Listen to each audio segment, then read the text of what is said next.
Why the fuck would I use a sock to jerk off? You have no idea what I was referring to with that one, do you? No. This is funny. God bless your heart, man. God bless your heart. What are you talking about?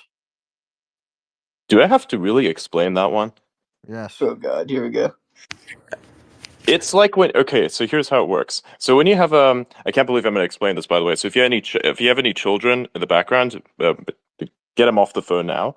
So basically what it is when people masturbate, sometimes they tend to want to dump their load somewhere, and sometimes they just take a sock and throw it under the bed.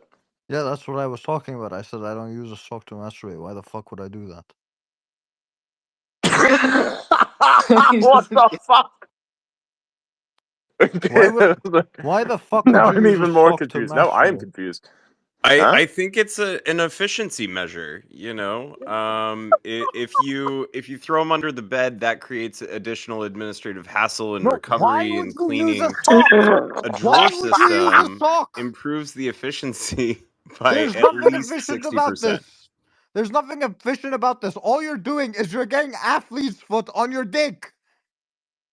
What the You don't fuck? wear the sock first. It's, you can like use a fresh sock, you know? Like it doesn't have to be. I There's hope no the such sock is thing as made a of fresh natural sock. fibers. There's no such thing as a fresh No sock. polyester. You've already worn it. What the fuck? I opened up a huge can of worms there. I did not intend this, by the way. What the fuck? Oh my god! I think you opened up a sock drawer of worms. That's right. Oh my god! I think this is definitive proof that I'm not Elon, because who the fuck is gonna do shit? Actually, no, that does kind of sound like him. He said ball of worms. It's a ball of worms, yeah. But he was talking about This is horrible. Sorry. It's back on topic. Shit. But why did you highlight the administrative efficiency, though? I'm like, because it's a DOGE space, of course. Right. But like, what's like Department of Gooning Efficiency? Ooh, nice. Yes, we actually should start up like an X page. We're gonna call it that, and we're gonna give you tips as to how to deal with certain things that otherwise would be, cumbersome. Emphasis on the first three letters there. Anyways, we're gonna continue along. Sorry, I've had a long day of being very massive nerd, so there's a lot of this pent up that needs to come out. So yeah, sorry about that. You can probably tell by the stuff I've been writing on my timeline that I'm like deep into some shit. It's pretty cool. Your neurons. Yeah, you're enhancing your neurons. Yeah. Autism intensifies. I think about triangles now. Like a lot about it. It's fucking amazing.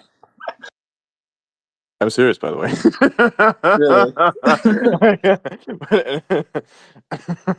But anyways, it's like one of those worthy ears thing, which I like spoke about in a group chat, but nobody will remember that one except maybe Laura Cat. You might, because I remember I dropped that, and then Suraj was like, "Damn, that's so based."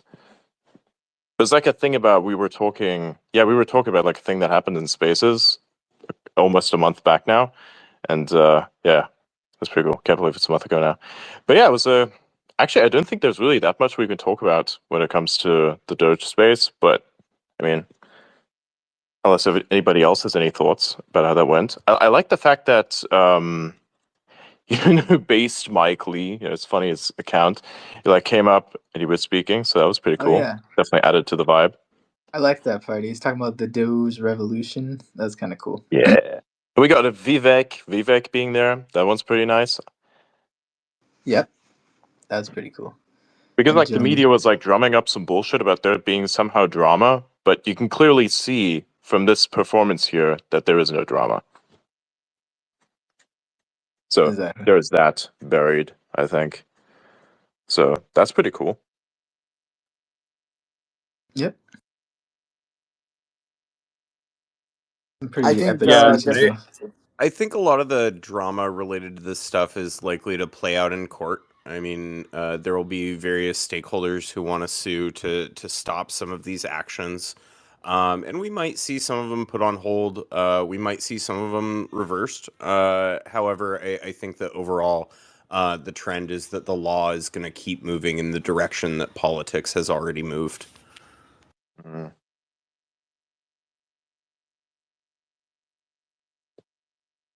Yeah, makes sense. What the hell? Yeah, it was kind of cool. He said he thinks they can take $1 trillion out of the deficit next year, and with the support of Trump, Congress, and the judiciary. So they're saying if they had a $2 trillion deficit and they could take $1 trillion out, and then basically they could grow the economy to cancel out the last trillion, and basically inflation would be negligible. Pretty cool. Yeah, yeah. What the? What the fuck?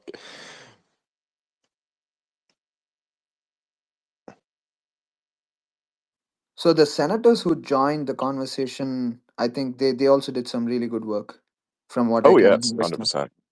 Yeah. Yep. Look what I sent in the base department. We have a base department, by the way. Yes, indeed. We too have our own government efficiency program, but it runs before the efficiency program needs to do its job of deleting things. We just make sure that nothing needs to be deleted.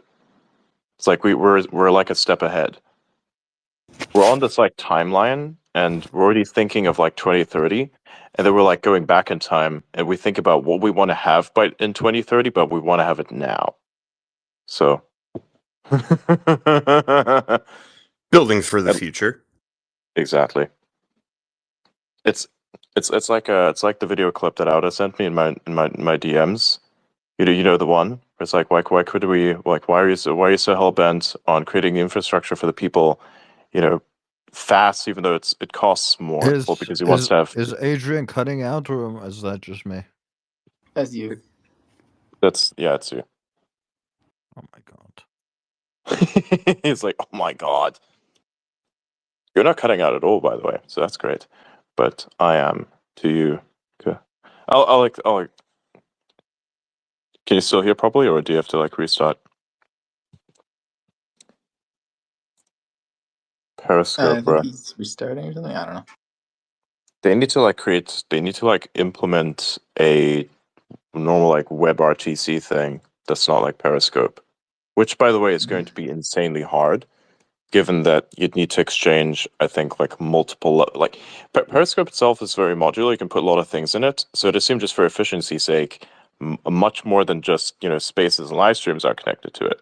So if you like imagine that, then all of a sudden the prospect of exchanging it becomes extremely difficult, right? So like we always say, hey, why can't they just fix it? Why can't they just take out the thing and put in something else, like a better version of WebRTC? Like, okay, cool, there's a solution. But the problem is still, I think there's a lot more connected to it. Just because if like that would be kind of my brain thinking about, okay, how do I solve this like massive complexity problem? Well, how about I just like turn it into a small thing, and then yeah, I do that. Makes sense. Makes sense.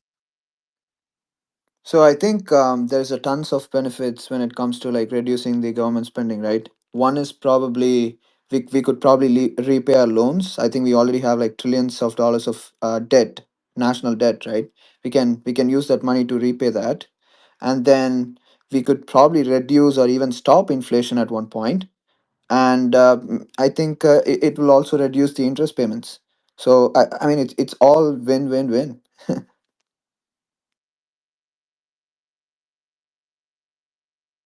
Mm-hmm. All right. Honestly, at this point, if Blue Sky comes out with fucking Space's alternative, that might probably be the best reason to move. That's how shit Periscope is. What the fuck is this? Bruh. Anyway, well, yeah, you were saying I sent you a video. What video? The Dubai thing? Which Dubai thing? The Dubai thing. The want to build it faster because you want the people Oh, to have it yes. now. That Yes, one. yes, exactly, exactly. Yeah.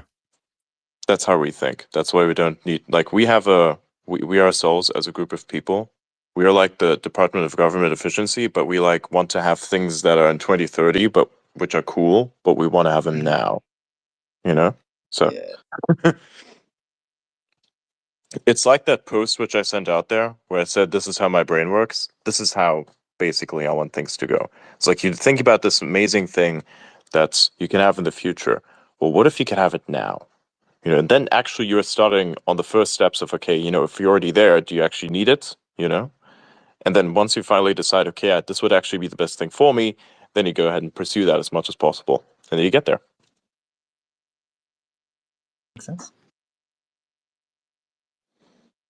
It's like when somebody asks, hey, what if you had like an insane amount of money? Like there's a lot of problems that come with you, like that come find you because of the way that money Yep. works, especially Millennial at a problems. certain volume. It's like, do you really want that? Are you sure you can deal with those problems? You know, that's what people don't ask themselves. They just want the moolah, they just want the fucking money, they just want the stacks and be like, yeah, boy, I got it. But they don't understand what comes with it. Like that kind of mindset will have they you have want the all the money and then lose it positives. just as quickly as you got it. Yeah, they Yeah, want the exactly. positives without the negatives. There's like two But life doesn't work like there's that. like two fundamentally exactly.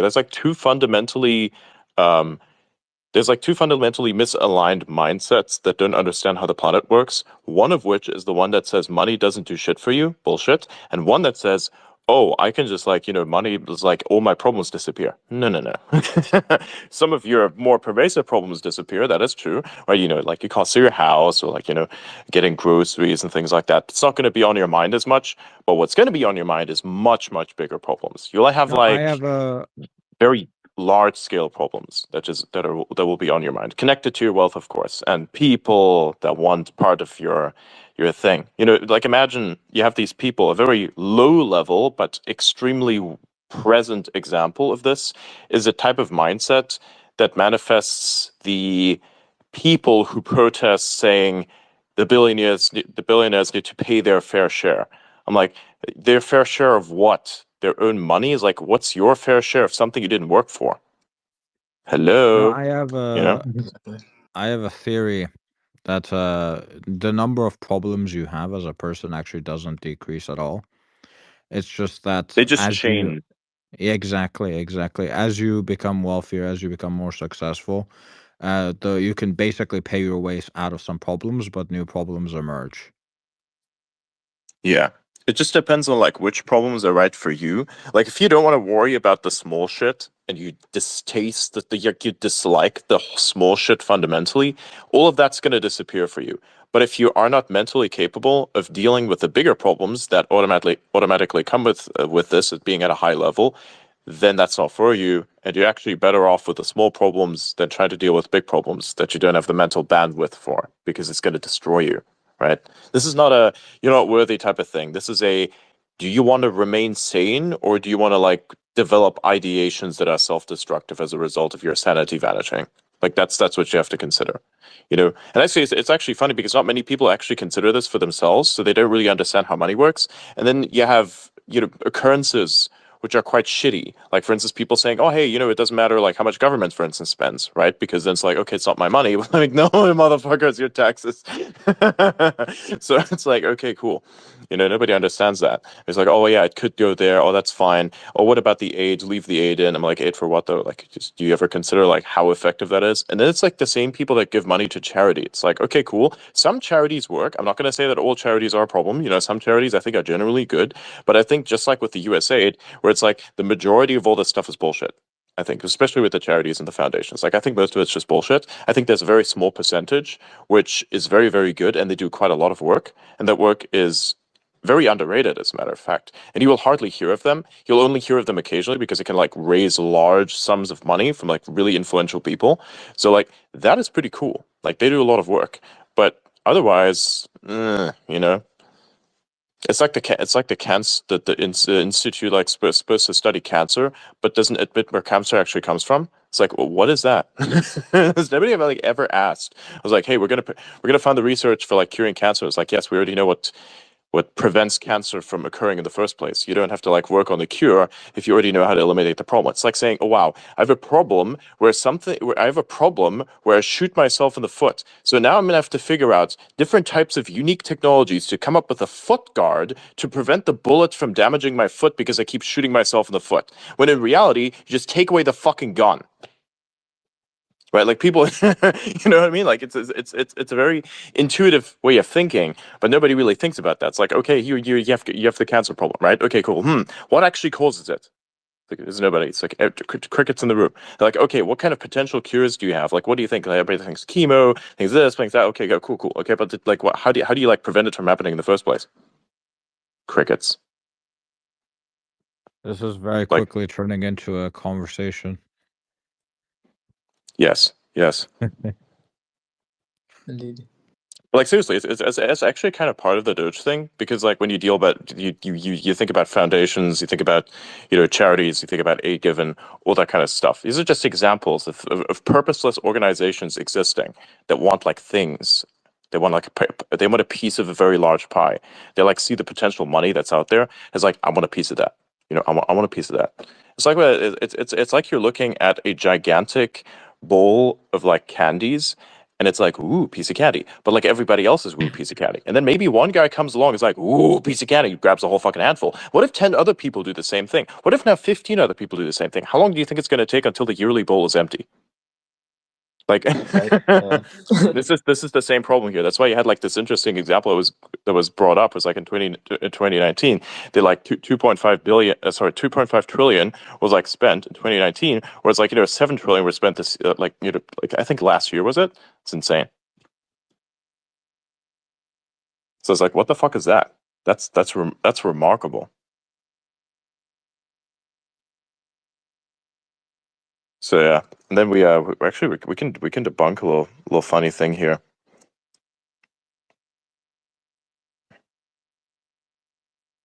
You wanted to sorry, Kat, you want to debunk that specific take of that one person that we think is kind of meh. Yeah, so there's a take in the comments discussing essentially that Doge is arguing that, trickle down economics works, and that there are going to be cost savings that are somehow passed down to average Americans. And I don't think that's actually the argument that's being made here. Pretty sure that the argument is that they're cutting wasteful government spending. And that's kind of the immediate problem that they're dealing with. Um, Over the long term, I mean, a government that operates on a balanced budget could have economic consequences that, could be good, could be bad. To the extent that things are subsidized, like costs could go up.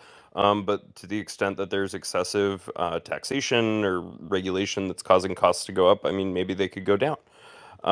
So I think that the assertion, though, that this is, an attempt to force, people to accept trickle down economics, or to say that it works well, I just don't think it's true. I don't think that that's really what's being proposed here. Right.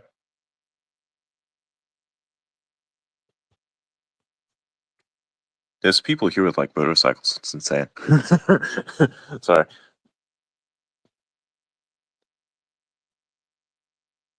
All right, let's see.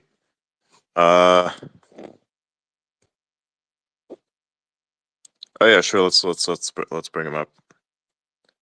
All By the way, right. I don't want any international politics takes today. I just want to be specifically focused on the U.S. with this, because that's what we're talking about. And no international relations shit, just like with the regional stuff. That's kind of what we're going to deal with there. Like just what was discussed in the DOGE space would be pretty cool. Welcome. Hey. Ian. Hey. Been a while. Hey, gang. Yeah, I was at the Doge space. It was phenomenal. Elon Musk, Vivek Ramaswamy, Senator Ernst went through a whole discourse on all the great measures that they're working on cutting, namely, redundancy, inefficiencies. They talked about the flaws of U.S. aid, and it was just a very good, positive, feel-good space. And they talked about President Trump's accomplishments. It was really, really positive. Good vibes. Always good. That's He's planning nice. to do every week. So what's the deal with people saying the Jews killed JFK now? Huh? Yeah, it's wild. Or I don't RFK know. as well? Like I'm just like I'm looking at my timeline right now. I just refreshed it, right? I just I got don't know. on. People are going schizo. They're going to do what we're going to